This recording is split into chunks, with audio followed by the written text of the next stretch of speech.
Well, kids, I'm going to tell you the story of how I met your mother.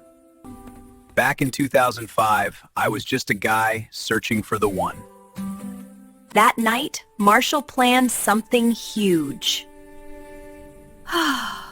And then there was Barney, the guy who made life interesting. Berkeley, Barney insisted I adopt his lifestyle rules. And then I saw her. Talking to her felt like talking to someone I'd known forever. Stoche, somehow I ended up stealing a blue French horn. I love you. And then I said something way too soon.